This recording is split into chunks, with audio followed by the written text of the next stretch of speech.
உயிர் கொடுத்து மீட்ட இயேசுவை உறவும் அன்றாடம் வழி நடத்தும் தூய ஆவியாரின் நட்புறவும் தோழமையும் நமது பாதுகாவலின் நலனால் விழாவே உங்கள் அனைவரோடும் இருப்பதாக.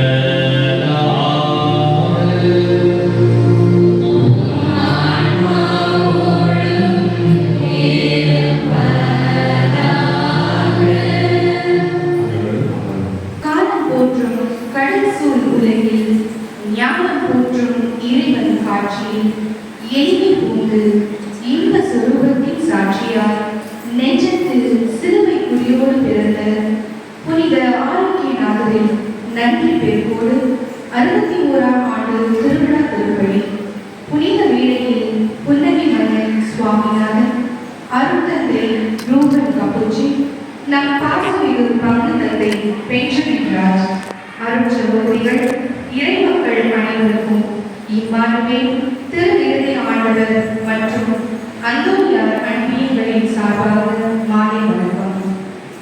நாம் படைத்தவரை மறந்தோம், படைப்பு பொருளை தெய்வமாகினோம். உண்மையை விட்டு பொய்மையை போட்டிக் கொண்டு அவர்களிடமே நம் வேண்டுதலை வைத்து மகிழ்கிறோம். இச்சூழ்நிலையில் வார்த்தைகளின் குரல் ஒன்று இயேசு வழியாக இவ்வையகத்தில் ஒலிக்கிறது. நீங்கள் என் பெயரால் எதை கேட்டாலும் அதை நான் உங்களுக்கு கண்டிப்பாக செய்வேன் என்ற சவாலை விடுத்தார் இயேசு. நம்பிக்கையுடன் கடவுளிடம் கேட்போம், நிச்சயம் அதை நமக்கு அளிப்பார் என்ற விசுவாசத்துடன் விசுவாச நாயகன் நம் புனிதர் என்ற உட்கருத்தை மனதில் ஏந்தி இப்புனித பலியில் இணைவோம். இறை ஆசிரை பெற்றுக்கொள்வோம். பிரியமானவர்களே, இந்த கருத்துக்களோடு உங்கள் ஒவ்வொருவருடைய கருத்துக்களை இந்த திருநாள் நல்ல முறையிலே சிறப்புற அமைய வேண்டும் என்று சொல்லி இறைவனுடைய நம்முடைய புனிதருடைய வழிகாட்டுதல் எப்பொழுதும் நமக்கு கிடைக்கப்பெற வேண்டும், அவருடைய பாதுகாப்பிலே நாம் வளர வேண்டும் என்று சொல்லி தொடர்ந்து சொல்லிப்போம். அனைவரும் எழுந்து இந்த திருப்பலியை தகும் முறையில் கொண்டாட தடையாக இருக்கக்கூடிய குற்றப்புறைகளை இணைத்து மனமருந்து நம்பி கொண்டிருப்போம்.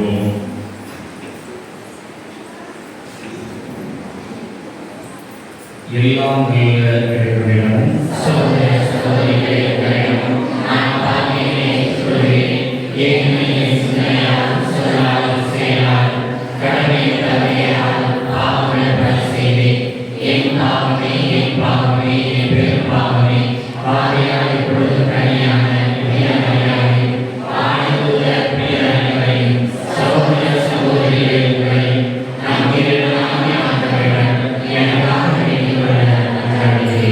எல்லாம் இறைவன் நம் மீது இரக்கம் வைத்து நம் பாவங்களை மன்னித்து நிலை வாழ்வு நோக்கி நடத்தி செல்வாராக. ஆமென்.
கடவுளுக்கு ஆட்சி உண்டா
வாழும் எல்லாம் வல்ல இறைவா, எங்கள் இறைவா,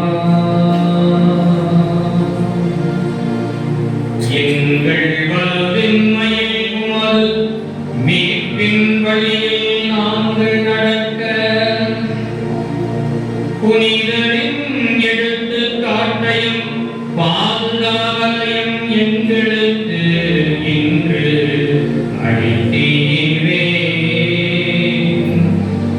எங்கள் பாதுகாத்தலாம் புனித ஆரோக்கிய நாதரின் நலனாளை கொண்டாடி மகிழ்கின்ற நாங்கள் அவருடைய எடுத்துக்காட்டு வழியாக உம்மிடம் வந்து சேர்வோமாக. எங்கள் ஆண்டவராகிய கிறிஸ்து வழியாக உம்மை மன்றாடுகின்றோம்.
தூய யோவான் எழுதிய நற்செய்தி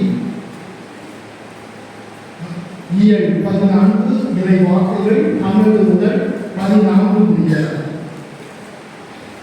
அக்காலத்தில் இயேசு கூறியது, நான் செய்யும் செயல்களை என்னிடம் நம்பிக்கை கொள்பவரும் செய்வார், ஏன் அவற்றை விட பெரியவற்றையும் செய்வார். ஏனெனில் நான் தந்தையிடம் போகிறேன் என உறுதியாக உங்களுக்கு சொல்கிறேன். நீங்கள் என் பெயரால் கேட்பதையெல்லாம் நான் செய்வேன். இவ்வாறு தந்தை மகன் வழியாய் மாற்றி பெறுவார். நீங்கள் என் பெயரால் எதை கேட்டாலும் செய்வேன்.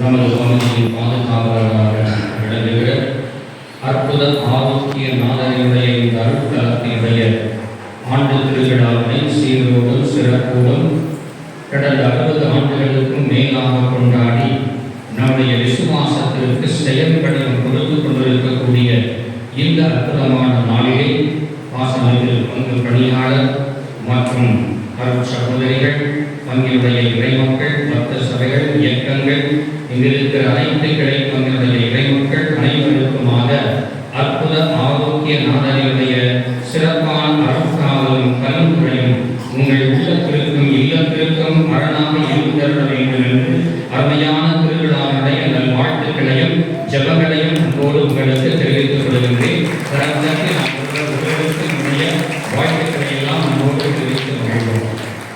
அற்புத ஆரோக்கிய நாதனுடைய இந்த அருமையான அருள்தலம் நாடொரு வேண்டியும் பொழுதொரு வண்ணமுமாக மலர்ந்து கொண்டிருப்பது குறித்து உண்மையிலேயே மிகுந்த ஒரு மகிழ்ச்சியாக இருக்கிறது.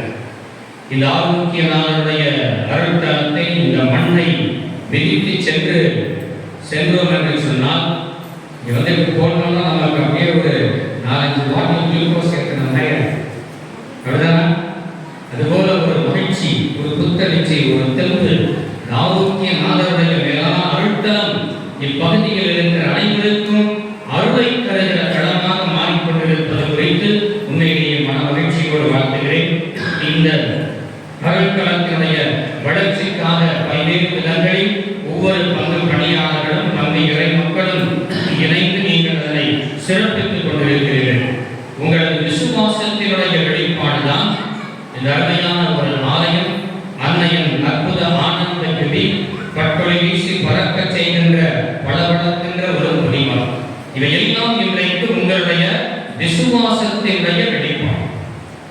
விசுவாச நாயகனாக இருக்கிற இந்த ஆரோக்கிய நாதனுடைய அன்பு பிள்ளைகள் நாம் என்பதை இன்றைக்கு மிக சிறப்பாக நீங்கள் வாழ்ந்து காட்டிக் கொண்டிருக்கிறீர்கள். எனவே அத்தகைய விசுவாச வாழ்க்கையை நீங்கள் தொடர்ந்து வாழ்ந்து காட்ட வேண்டும் என்று சொல்லி அன்போடு இன்றைக்கு வாழ்த்துகிறேன்.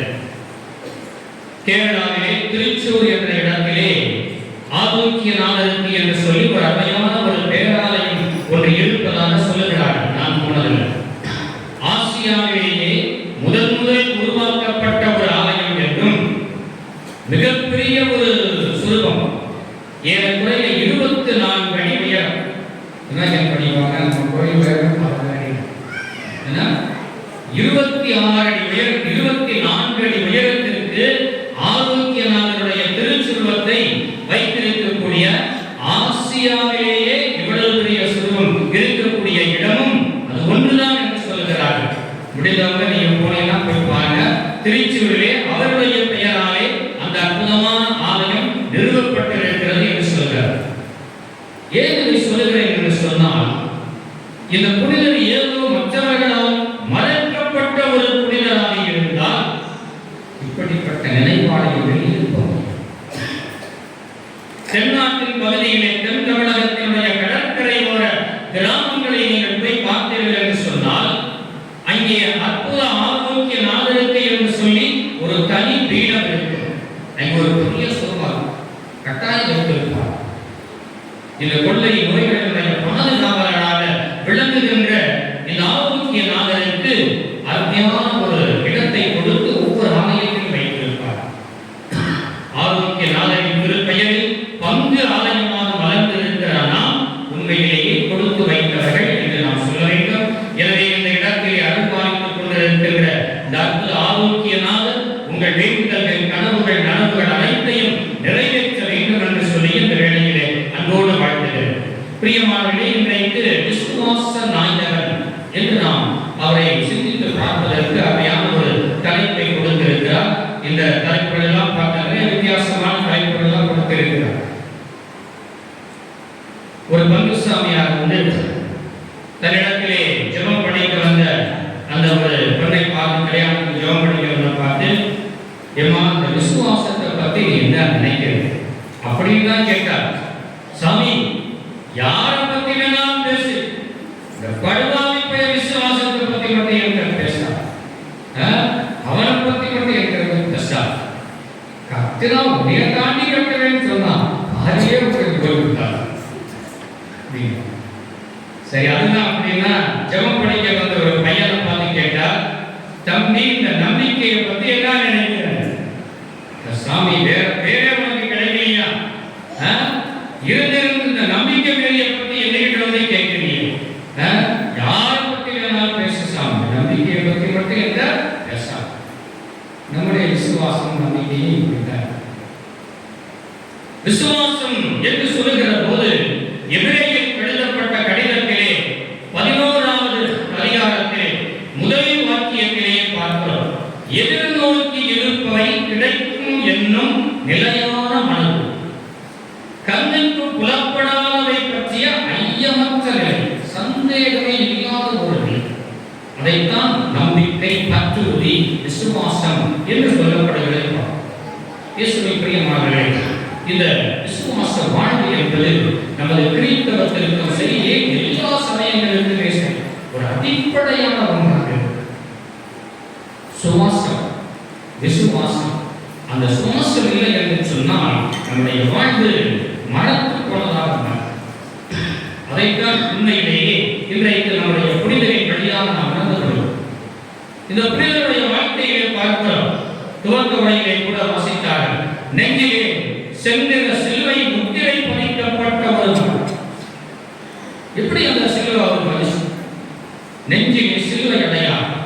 அவருடைய தாயார் குழந்தை பாக்கியம் இல்லாத சூழ்நிலையில் மரியாதை பார்க்க வேண்டிக் கொண்டிருந்தார். அந்த மரியாதையுடைய பரிந்துரையின் வழியாக, மரியாதையுடைய அற்புத ஆசீர்வாதத்தின் வழியாக அவருக்கு பிறந்த அந்த குழந்தை அந்த நெஞ்சிலே சிலுவை குறியோடு, அந்த சிலுவை முத்திரையோடு பிறக்கிறது.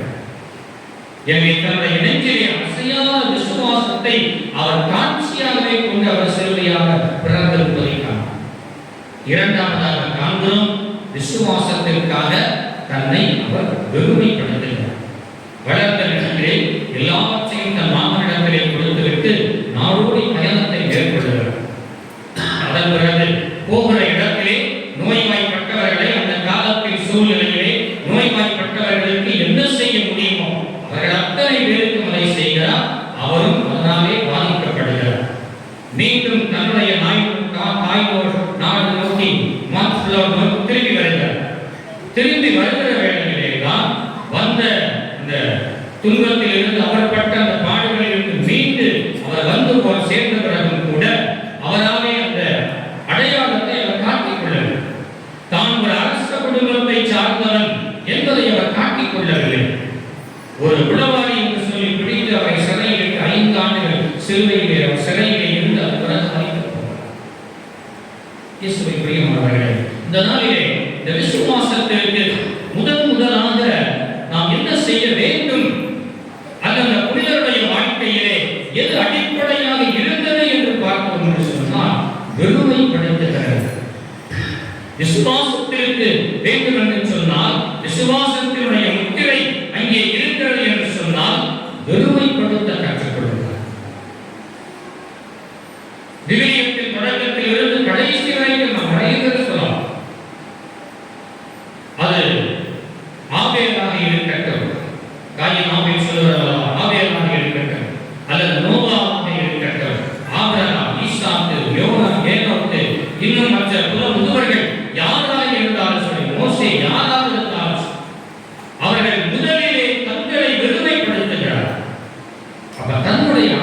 அடையாளத்தை இழக்கிறார். தன்னுடைய அடையாளத்தை இழப்பது என்பதுதான் விசுவாசத்திற்கான முதல் படியாக இருக்கிறது. பத்மாஸ் பாடலோட பார்த்துட்டீங்க. சுயத்தை உடைத்து ஜெயத்தை பெறுவோம். சுயத்தை உடைத்து ஜெயத்தை பெறுவோம் அப்படின்னு பாடுவோம். சுயத்தை உடைத்து ஜெயத்தை பெறுகிறோம். அப்ப விசுவாசத்திற்கு முதலிலே தன்னை பெருமைப்படுத்துகிறவன். இதையெல்லாம் இந்த உலகத்திலே பெரிதாக நினைத்துக் கொண்டிருக்கிறோமோ அதிலிருந்து வெட்டி எடுக்கப்படுகிறவர்கள். அதைத்தான் இவருடைய வாழ்க்கையில் அனைத்தையும் துறந்து விட்டார். அரச உலகத்தில் இருந்தாலும் கூட அத்தனையும் விட்டுவிட்டு அவர் நாடோடி பயணம் செல்கிறார். அவருடைய அந்த உருவம் என்பதே அதை பார்த்தோம் என்று சொன்னாலே ஒரு பயணம் போகிற மனிதர்களுடைய உடை. தலையிலே கோவில்களெல்லாம் வைத்துக் கொண்டு அவர்கள் அந்த நாடோடியாக பயணத்தை மேற்கொள்கிற ஒரு தண்ணீருக்கான ஒரு கோயிலை இவையெல்லாம் வைத்துக் கொண்டு போகிற அந்த திருச்சுருவத்தினுடைய அழகு என்பதே நாடோடியாக செல்லுகின்றோம். அப்ப தன்னை பெருமைப்படுத்தினார்கள் என்று சொன்னால் கடவுளை பற்றி கொண்டு விட்டார்கள் என்பதுதான் அதிலே இருக்கிற ஒன்றாக இருக்கிறது. அப்ப கடவுளை மட்டுமே அவர்கள் பற்றி கொண்டவர்களாக பயணத்தை தொடங்குகிறார். இரண்டாவதாக நாம் காண்கிறோம் எபிரேயருக்கு எழுதிய கடிதத்திலே 12வது அதிகாரத்திலே 2வது வாக்கியத்திலே பார்த்தால் நம்பிக்கையை தொடங்கி வைத்து அதை வழிநடத்துபவரும் அதனை நிறைவு செய்பவருமான இயேசுவின் மீது கண்களை நாம் பதிப்போம் என்று சொல்கிறார். இயேசுவின் அன்பானவர்களே, விசுவாசத்தினுடைய தொடக்கத்திலே நாம் அதனை என்ன பண்றோம்? வெறுமைப்படுத்தும். அப்ப வெறுமைப்படுத்தணும் சொன்னா கடவுள் நிறைவு செய்யும். கடவுள் நமக்கு நிறைக்கும். என்ன கொண்டு நிறைக்கிறாரு? நம்ம நினைக்கிறோம் ஆசீரால் மகிமையால் நிறைப்பார் என்று நினைக்கிறோம். வேதனைகளால் நிறைக்கிறார், துன்பங்களால் நிறைக்கிறார் இறைவன். அதைத்தான் இந்த விசுவாச நாயகனுடைய வாழ்க்கையில் இருக்கிறார். பயணம் புறப்பட்டு வெறுமையாக போனவருடைய வாழ்க்கை துன்பங்களை வேதனைகளை சந்தித்து அதே பாடுகளினால் அவரும் பாதிக்கப்படக்கூடிய சூழல் உருவாகும். எனவே பாடுகளினாலே துன்பங்களினாலே வேதனையினாலே இறைவன் அங்கே நிறைக்கிறார். அப்புறம் தான் மகிமை வரும். அதன் பிறகுதான் அந்த மகிமையான ஒன்றுக்கு கடந்து செல்லக்கூடிய ஒன்றாக வரும். நம்பிக்கையை தொடங்கி வைத்தவர் அவர்தான், வழிநடத்துபவர் அவர்தான், இந்த விசுவாசத்திற்கு நிறைவு செய்பவர் அவர்தான் என்பதை நாம் காணலாம். எனவே அத்தகைய ஒரு நம்பிக்கை இருந்ததினாலே தான் அந்த பாடுகளுக்கு மத்தியிலும் அவர் மீண்டு வருகிறார். அதோடு அவர் அப்படியே இறந்து போதல் அந்த நோயையும் தாண்டி அவர் நம்பிக்கையோடு மீண்டும் திரும்பி தன்னுடைய தாய் தேசத்திற்கு அவர் திரும்பி வருவதை காணலாம். அந்த உற்சாகத்தையும் ஊக்கத்தையும் அவருக்கு தந்தது அந்த வேதனையும் பாடுகளும் தான் நிகழ்ந்தார். இயேசுவின் பல நேரங்களில் அந்த சில நேரங்களில் நம்முடைய வாழ்க்கையில் நினைக்கிறது. கடவுள் நம்மை மட்டும் ஏன் சோதிக்கிறார்? எனக்கு மட்டும் ஏன் இந்த துன்பம், இந்த சிலுவை, இந்த வேதனை, இந்த பாடுகள்? எனக்கு பக்கத்தில் பொல்லாத சேவனா நல்லதா இருக்கானே, நல்லாதான் இருக்கிறான், ஜெகஜோதியா வாழ்கிறதை பார்க்கிறேன். ஆனால் என்னை கடவுள் ஏன் இப்படி வேதனைகளுக்கு மத்தியிலே, துன்பங்களுக்கு மத்தியிலே எனக்கு கொடுத்து கொண்டே இருக்கிறார்? ஏனென்றால் மாட்சியினாலே நிறைவு செய்ய போட்டால் உண்டு. மாட்சியினால் மகத்துவத்தினால் நிறைக்கப்படுகிற காலம் உண்டு, வரும். இந்த நம்பிக்கையை தருவதால் விசுவாசத்தினுடைய அடிப்படை. சுருக்கமாக சொல்லணும்னா ஒரு மூங்கில் இருக்கிற வளர்ந்து இருக்கிறது, உயர்ந்து இருக்கிறது. அந்த மூங்கில், அந்த மூங்கில அப்படியே துண்டா வெட்டுறாங்க. கம்பீரமாக உயர்ந்திருந்த மூங்கில் துண்டாக வெட்டப்படுகிறது, வேறு எடுக்கப்படுகிறது, விருதையாக்கப்படுகிறது. இரண்டாவது வேதனை அதனை வந்து சேர்க்கிறார். தீயினாலே அந்த மூங்கிலை துளையிடுகிறார். சுட்டு அந்த மூங்கிலானது துளையிடப்படுகிறது, நெருப்பினாலே துளையிடப்படுகிறது. அப்படி துளையிடப்பட்ட பிறகுதான் அதிலிருந்து போகிற காற்று, கடவுளை நம்பி வருகிற காற்று, விசுவாச காற்று அங்கே செலுத்தப்படுகிற போது இனிய ஒரு நாதம் எல்லாம் உடலாக மாறும். இதுதான் அந்த விசுவாசத்தினுடைய மிக சிறந்த ஒரு சாதாரண எடுத்துக்காட்டாக நாம் அன்புக்குரியவரை, ஒரு தகப்பனிடத்திலே ஒரு குழந்தை எப்படி நம்பிக்கையோடு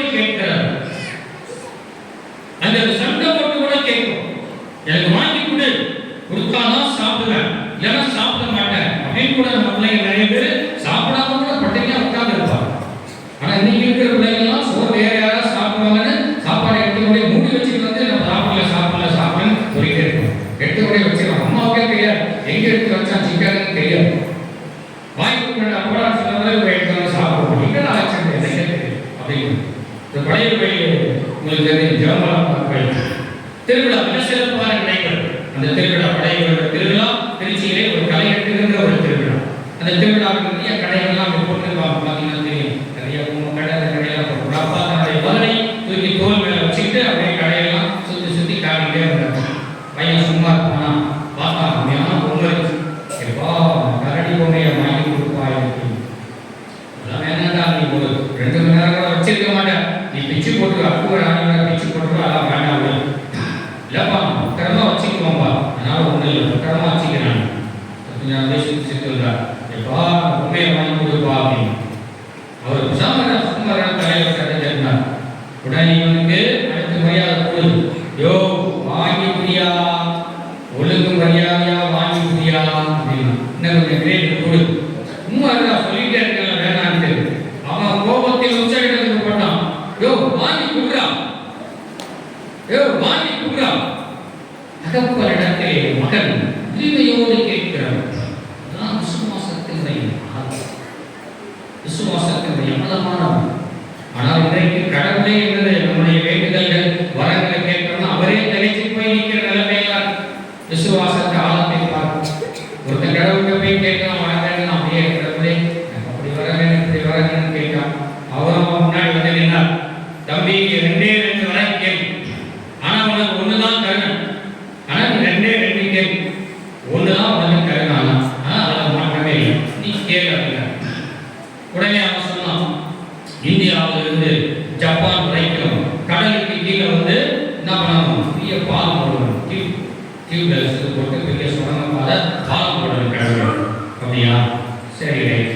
அடுத்த 2வது கேள்வி, என் மனைவியுடைய வாய் அடைக்கிற கடவுளே, எப்படியாவது என் மனைவியுடைய வாய் பேச விடாம மாதிரி என் பொண்டாட்டியுடைய வாய் அடைக்கிற கடவுளே.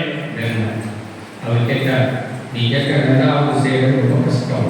நீ கேட்க அந்த டியூப் ரயில்வே போகணும்னு சொல்லல, 2 படி போகணுமா 4 வழி போகணுமா சொல்லி கொடுத்தேன்.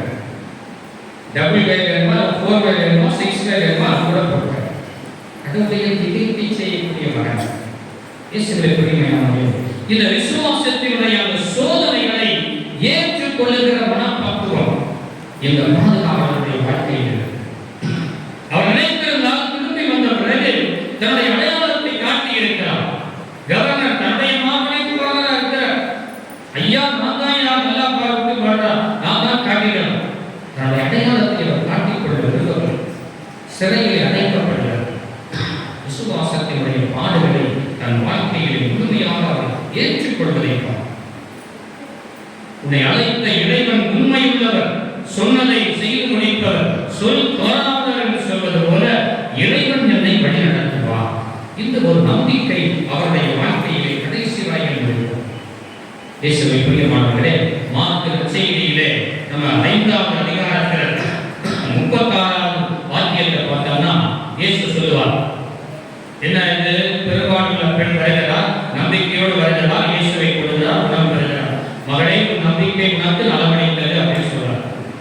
இந்த போயிட்டு வழியிலே சொல்றாங்க, யாருடைய மகள் வந்து இறந்து போயிட்டாங்க, இனிமே நீ வந்து போகிற டிஸ்டர்ப் பண்ணாத விட்டு அது காரியம் முடிஞ்சு போச்சு, டிஸ்டர்ப் பண்ணாத அப்படின்னு சொல்றாங்க. இது இயேசுவின் காதில் விழுது. இந்த வார்த்தை இயேசுவின் காதில் விழுந்ததும் இயேசு அந்த யானையை பார்த்து தொழுகைக்குள்ள தலைவரை பார்த்து சொல்றார், அஞ்சாதே, நம்பிக்கையை மட்டும் விடாதே, அஞ்சாதே, நம்பிக்கையை மட்டும் விடாதே என்று சொல்வதை காணலாம். இந்த நம்பிக்கை தான் இயேசு ஒவ்வொருவருக்கும் நலம் தந்தது.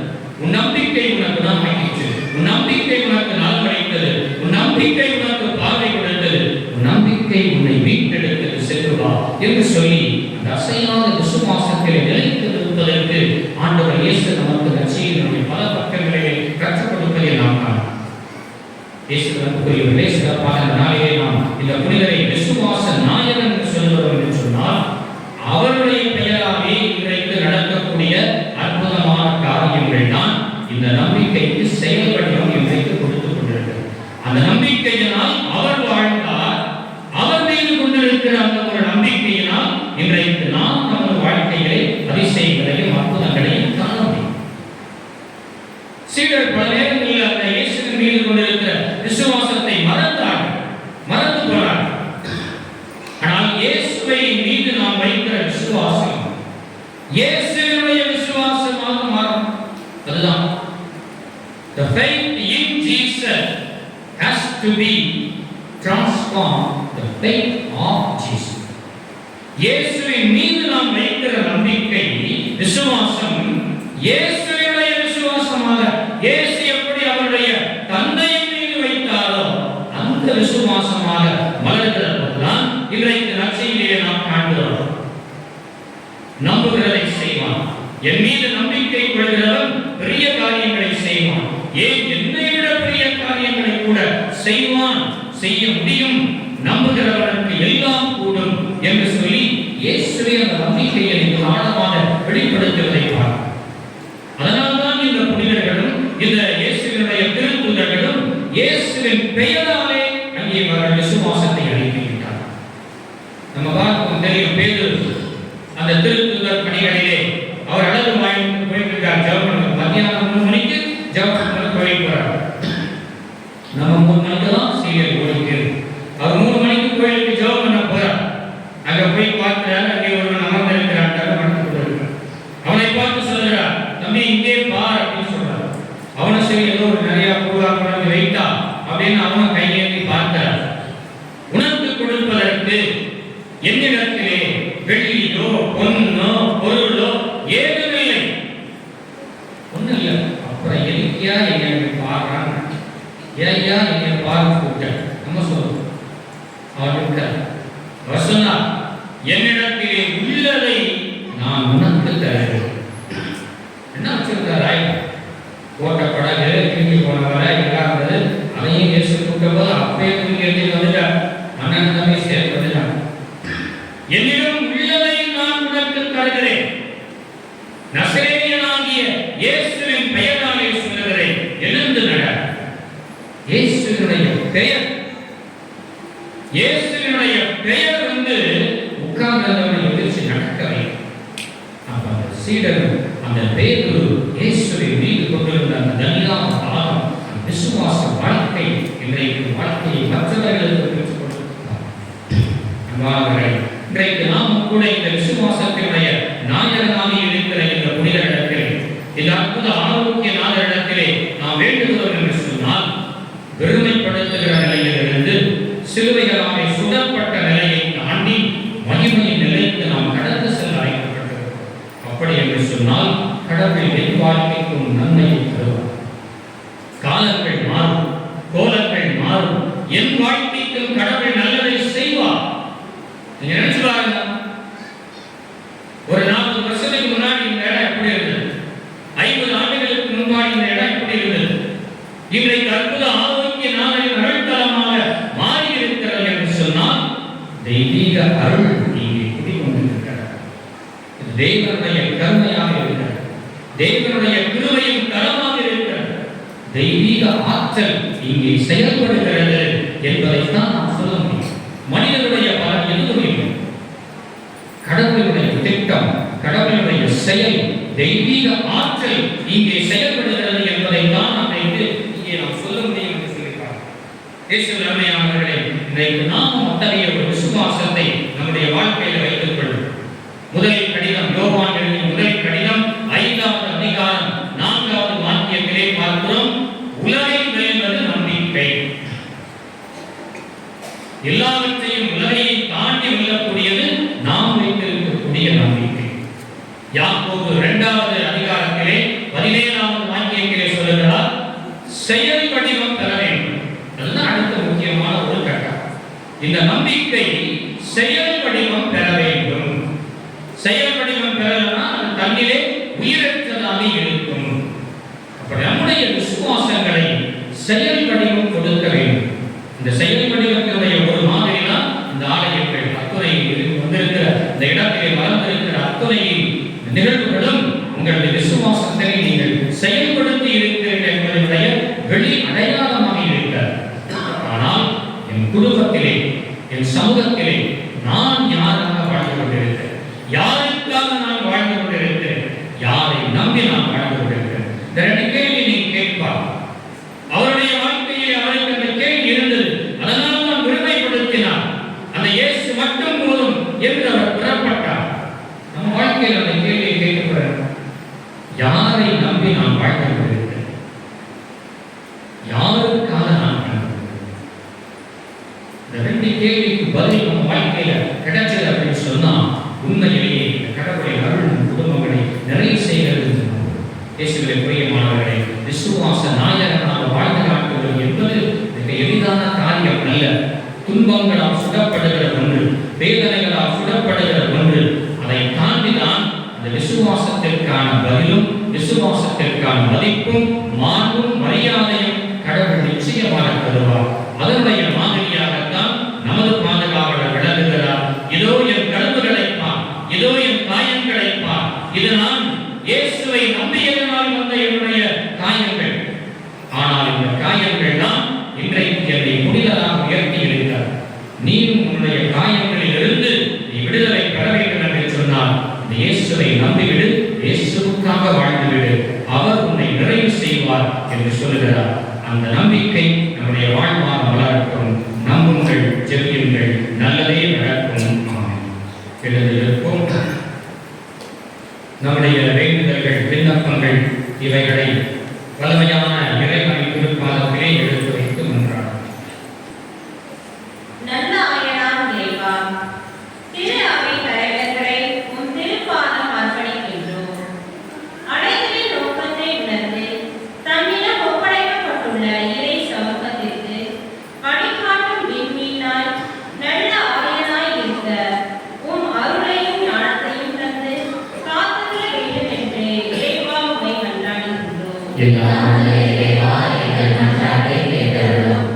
பாதுகாக்கும் விண்மீனே, நாட்டை ஆளும் தலைவர்களுக்கும் மலர்பாதம் அர்ப்பணிக்கின்றோம். மக்கள் நலனை மட்டும் கருத்தில் கொண்டு பாகுபாடற்ற சமுதாயத்தை உருவாக்க தேர்ந்து தெளிவும் ஞானத்தை கொடுத்து காத்திருக்க வேண்டும் என்று இறைவா உம்மிடம் மன்றாடுகின்றோம்.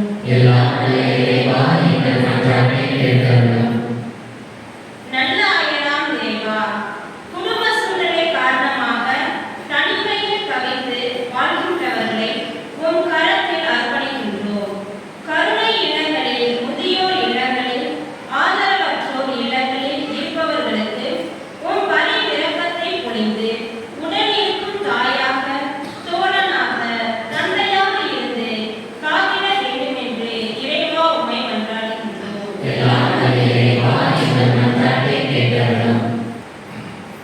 இரக்கத்தின் மறு உருவமே, பல்வேறு விதமான உடல் நோயினால் பாதிக்கப்பட்டுள்ளவரை உம் பாதம் அர்ப்பணிக்கின்றோம். மருத்துவர்கள் கைவிடும் நானே உன்னை குணமாக்க மாட்டவர் என்ற உம் வார்த்தையில் நம்பிக்கை கொண்டுள்ள இவர்களின் உடல் மனநோயினை குணமாக்கி முழு விடுதலை தந்து காத்தருள வேண்டும் என்று இறைவா உம்மை கொண்டாடுகின்றோம்.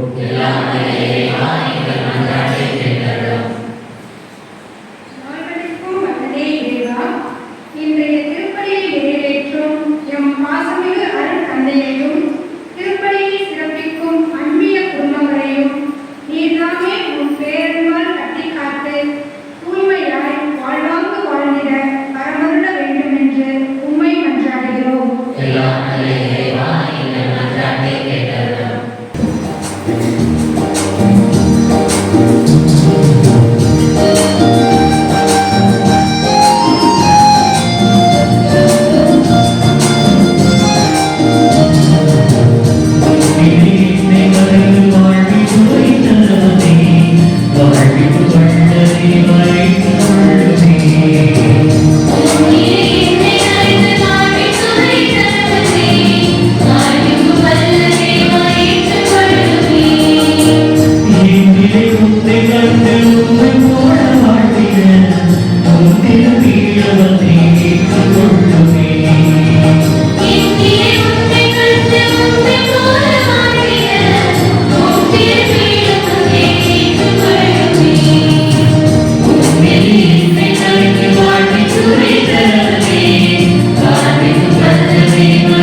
எல்லாமே நம் தந்தையாகிய கடவுளுக்கு ஏற்றதாகும்படி மன்றாடுங்கள்.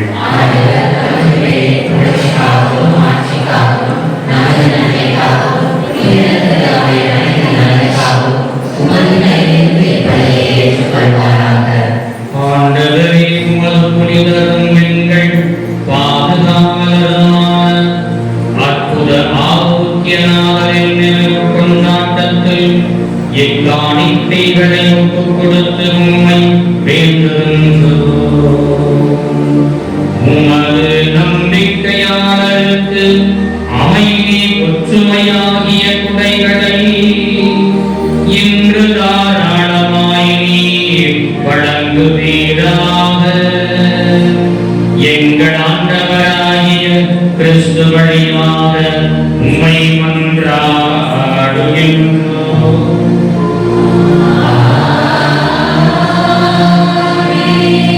ஆண்டவர் உங்களோடு இருப்பாராக.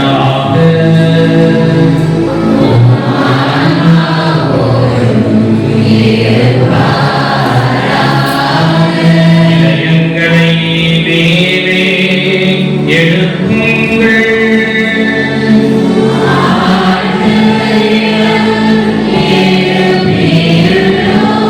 நம் இறைவனாகிய ஆண்டவருக்கு நன்றி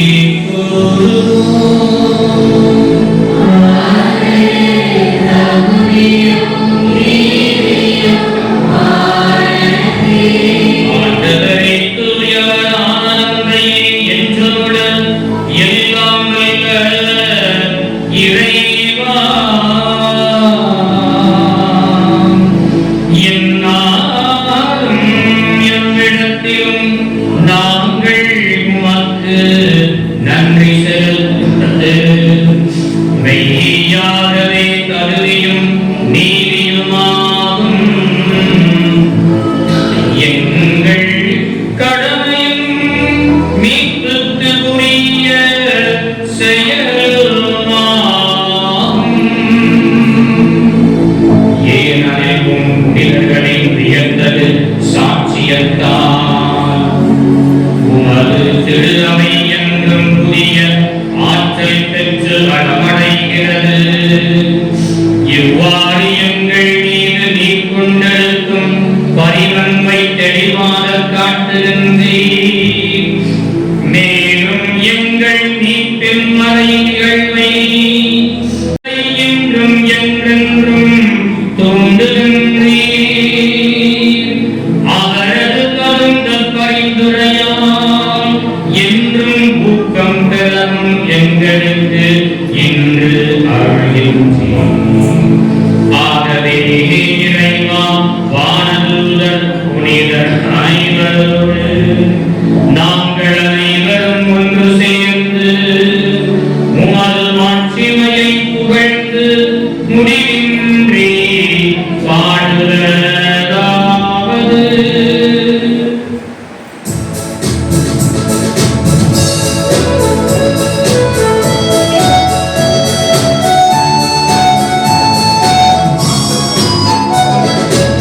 தூயவர், தூயவர்,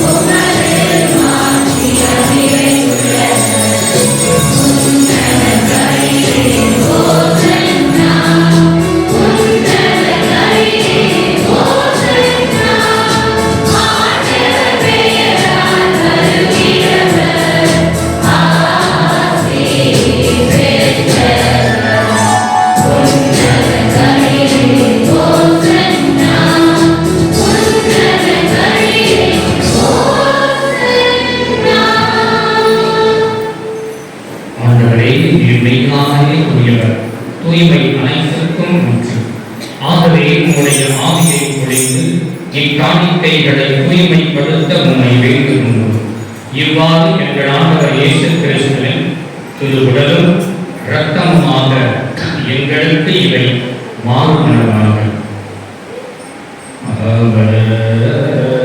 பாடுபட உளம் கனிந்து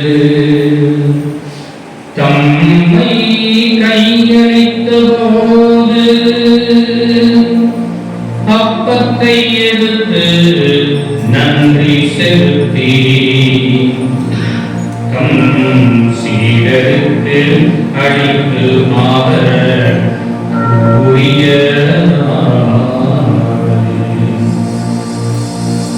அனைவரும் இதிலிருந்து பெற்று உண்ணுங்கள்.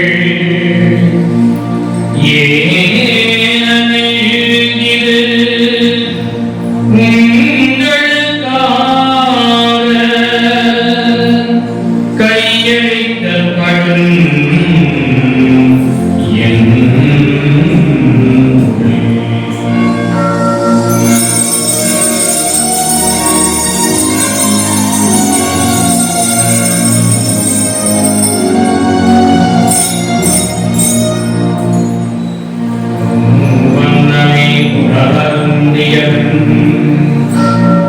கிண்ணத்தை எடுத்து நன்றி செலுத்தி தம் சீடருக்கு அளித்து அவர்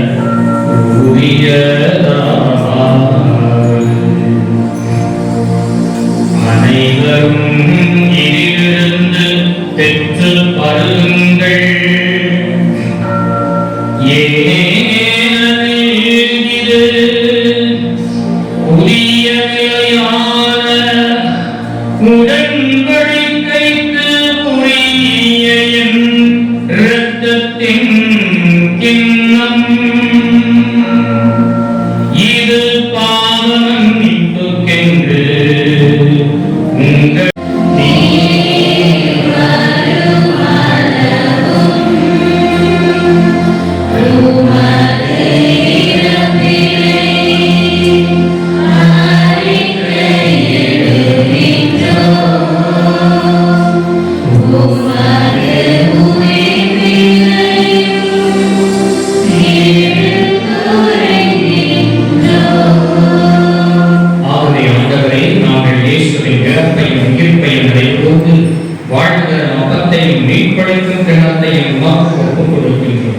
உமது திருமுன்னே ஊழியம் புரிய தகுந்தவர்கள் என எங்களை ஏற்றுக்கொண்டீர்.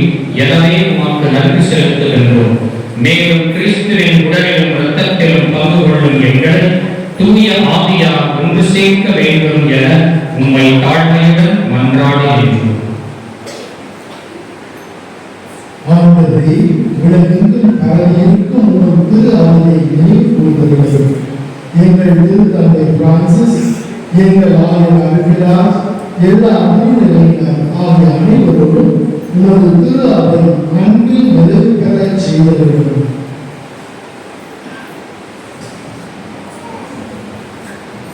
தந்தையை இந்த நாளில் இந்த திருப்பணியை ஒப்புக் கொடுத்து செலுத்தக்கூடிய குடும்பங்கள் இன்று திரு யாத்திரையாக சிறப்பு செய்யக்கூடிய அன்பியங்கள் மற்றும் இந்த 5வது நவநாளிலே தொடர்ந்து நாங்கள் நம்பிக்கையோடு செல்கிறோம் என்று சொல்லி நம்பிக்கை வெளிப்படுத்திக் கொண்டிருக்கக்கூடிய நம்பிக்கையினுடைய ஆழத்திற்கு நாங்கள் செலுத்த வேண்டும் என்று சொல்லி இங்கே செல்லிக்கக்கூடிய ஒவ்வொருவரையும் ஒப்புக் கொடுக்கிறோம். ஆண்டவரே, உங்களுடைய நம்பிக்கை தெரிந்து என்று சொல்லி சொன்னீர். அதே போல இந்த இடத்திலும் நீர் இப்பொழுது உங்களுடைய நம்பிக்கை பெரியது. நீங்கள் நம்பிக்கையிலே வளர்த்திருக்கின்றீர்கள். உங்களுக்கு இத்தனை ஆண்டுகள் 61 ஆண்டுகள் இந்த நம்பிக்கையை வளர்ப்பதற்கு தந்தையாகி இறைவன் உங்களுக்கு வாய்ப்பு கொடுத்திருக்கிறார் என்பதை எல்லாம் நினைத்தவர்களாக எங்களுடைய நம்பிக்கையை இந்த நேரத்திலே சரணாகதி ஆக்குகிறோம். நம்பிக்கையோடு செல்கிறோம். நல்ல முறையில் நாங்கள் வாழ வேண்டும், இன்னும் வளர வேண்டும், உங்களுடைய ஆசீர்வாதம் கிடைக்க பெற வேண்டும். என்னாலும் உங்களுடைய அன்பு பிள்ளைகளாக நாங்கள் உங்களுடைய இடத்திலே நாங்கள் வந்து செல்ல வேண்டும் என்பதை நினைத்து செல்கிறோம். எங்களுக்கு தேவையான அத்தனை ஆசிரியை நீரை தர வேண்டுமாய் செல்கிறோம். மேலும் உயிர்ப்புடன் எதிர்பார்ப்புடன் துயில் கொள்ள நீங்கள் சகோதர சகோதரிகளையும் இறந்தோர் அனைவரையும் இறக்கத்துடன் நினைவு கூர்ந்து உமது திருமுக கொடியினுள் ஏற்றலும் எங்கள் அனைவர் மீதும் இரக்கமாயிரும். கடவுளின் கன்னித்தாயான புனித மரியா, அவருடைய கணவரான புனித யோசேப்பு, புனித திருத்தூதர்கள், இவ்வுலகில் உலகவராய் இருந்தோராகிய புனித அனைவருடன் நாங்கள் அனைவானில் பங்கு கொள்ளும் தகுதி பெற்று உம் திருமகன் இயேசு கிறிஸ்து வழியாக புகழ்ந்தேற்று வரமருள உம்மை மன்றாடுகின்றோம்.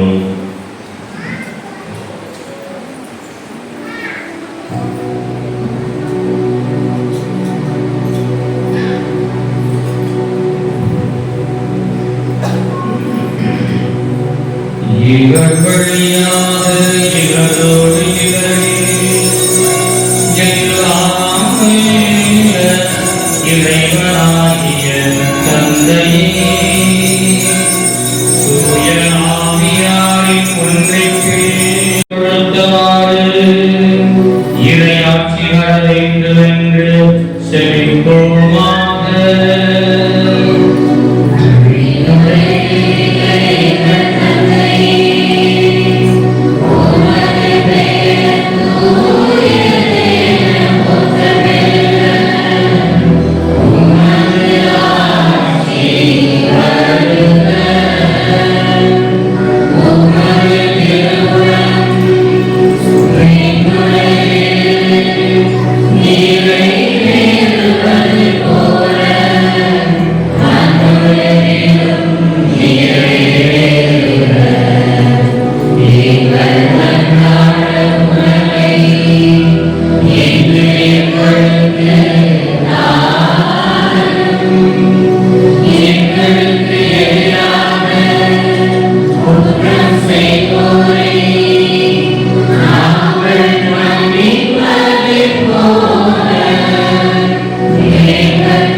எங்கள் வாழ்நாளில் அமைதியை கனிவுடன் அருள உண்மை வேண்டும்.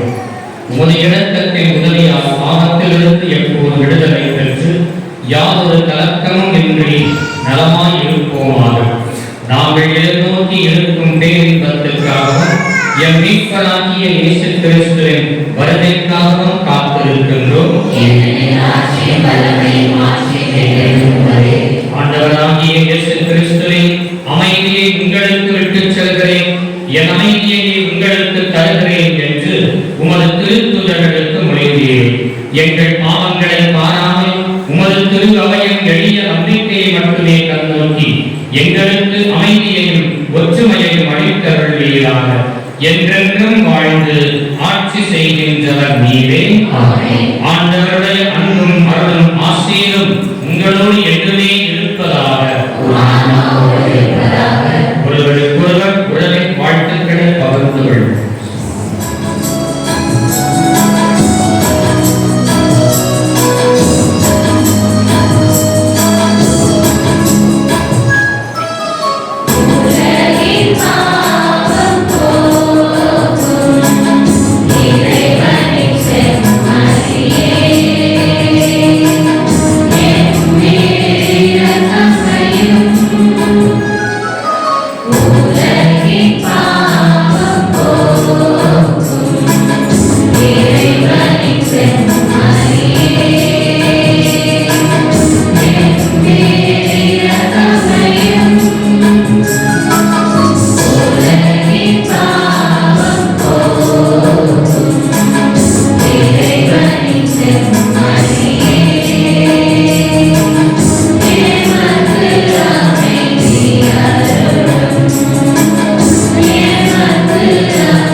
இதோ இறைவனின் செம்மறி, இதோ உலகின் பாவங்களை போக்குகின்றவர்.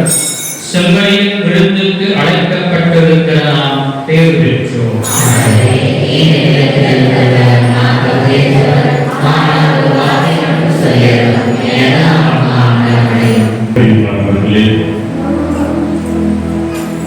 நம்முடைய பாதுகாவலருடைய 5வது நாள் திருவிழாவினுடைய 61வது ஆண்டு. இது 61 ஆண்டுகள் இந்த இடத்திலே அற்புத ஆரோக்கியநாதனுடைய விசுவாசம் வளர்ந்திருக்கக்கூடியவை. அதில் சிறப்பாக சொல்ல போனால் கடந்த 25 ஆண்டுகள் இந்த இடம் பங்காக உருவாகி பங்கினுடைய இந்த வளர்ச்சியிலே விசுவாசத்திலே வளர்ந்து வரக்கூடிய பிள்ளைகளாக நாம் இருக்கின்றோம். எனவே இதற்காக உழைத்த விசுவாசத்தை பெற்றுக் கொள்வதற்கு உறுதியாய் நின்ற அனைத்து அருள் தந்தையர்கள், அருள் சகோதரிகள், நம்முடைய குடும்பத்திலே வாழ்ந்து வைத்திருக்கக்கூடிய பெரியவர்கள் இப்பொழுது தன்னுடைய விசுவாசத்தை நம்முடைய பிள்ளைகளுக்கு, பேர பிள்ளைகளுக்கு சொல்லிக் கொண்டு கொடுக்கக்கூடிய அனைத்து நல்ல உள்ளங்கள், குறிப்பாக இங்கே இந்த சிறுவர்கள் சிறுமியர்கள் நம்முடைய மத்தியில் இருக்கிறார்கள் என்று சொன்னால் இந்த திருப்பணியிலே இவர்கள் பங்கேற்றுக் கொண்டிருக்கிறார்கள் என்று சொன்னால் உங்களுடைய விசுவாசம், நீங்கள் கடவுள் மீது கொண்டிருக்கக்கூடிய நம்பிக்கை, இதுதான் இவர்களை இந்த இடத்திற்கு அழைத்து வந்திருக்கிறது. நீங்கள் விட்டு செல்லக்கூடிய காரியம் இதுதான். எனவே அத்தகைய விசுவாசத்தை இன்று உங்களுடைய பிள்ளைகளுக்கும் பேர பிள்ளைகளுக்கு கொடுத்து கொண்டிருக்கிறீர்கள். இந்த விசுவாசத்தை அணையாது காக்கும் பொருட்டு இவர்கள் தங்களுடைய பிள்ளைகளுக்கும் பேர பிள்ளைகளுக்கும் கற்றுத்தரக்கூடியவர்கள் என்ற ஒரு நம்பிக்கையோடு இந்த இடத்திலே ஆண்டவருடைய அருள் இருக்கிறது. எனவே விசுவாசத்தை பெற்றுக்கொண்ட இந்த புனித வழியாக பெரியவர்கள் வழியாக நன்றி சொல்லுவோம். புனித ஆரோக்கியநாதரே, நோயாளிகளை குணப்படுத்த தக்கதான கொள்ளை நோய் பரவியிருந்த ஒருவருக்கு நீ தேவஸ்நேக உற்சாகத்தால் வருந்தி பிரயாணம் செய்தி.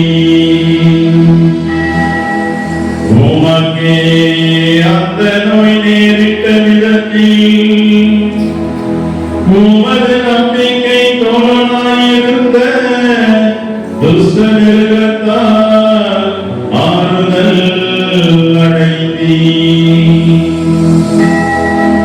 இத்துன்ப காலத்தில் நீர் எங்கள் பேரில் இறங்கி எங்களுக்காக மன்றாடி உதவி புரிந்தருளும்.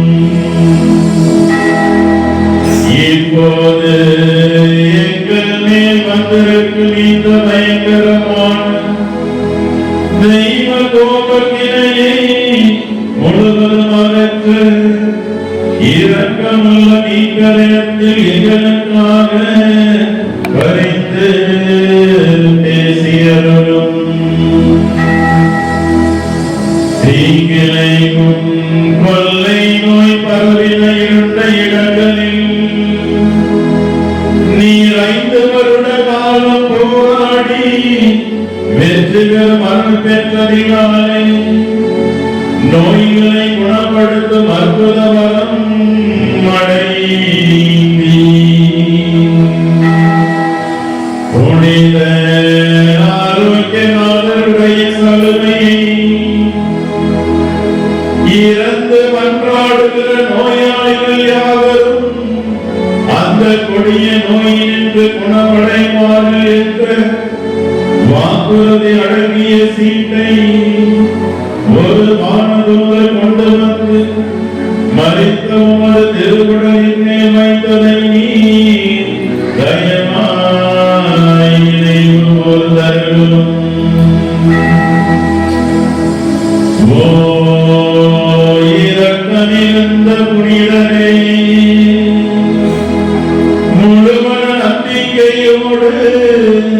நாங்கள் உமது சரணமாக ஓடி வந்தோம். எங்களை கைவிடாதேயும் காவலரே. ஆமென். அருள்மிக பெற்றவரையே வாழ்க.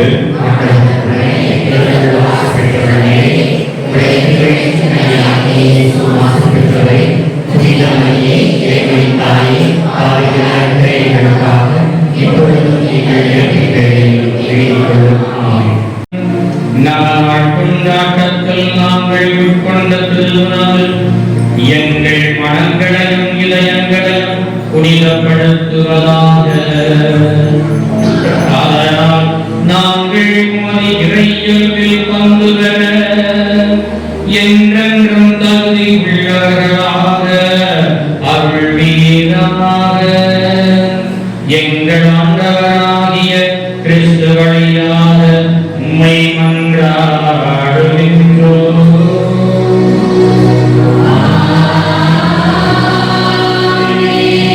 ஆண்டவர் உங்களோடு இருப்பாராக.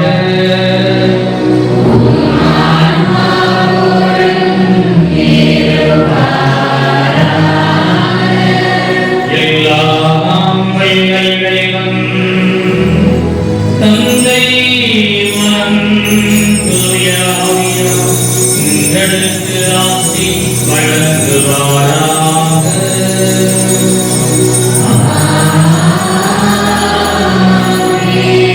விசுவாச நாயகனின் வழியை பின்பற்றி வாழ்ந்து காட்ட சென்று வாருங்கள். திருப்பலி நிறைவுற்றது.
தந்தை மகன் தூய ஆவியாரின் பெயராலே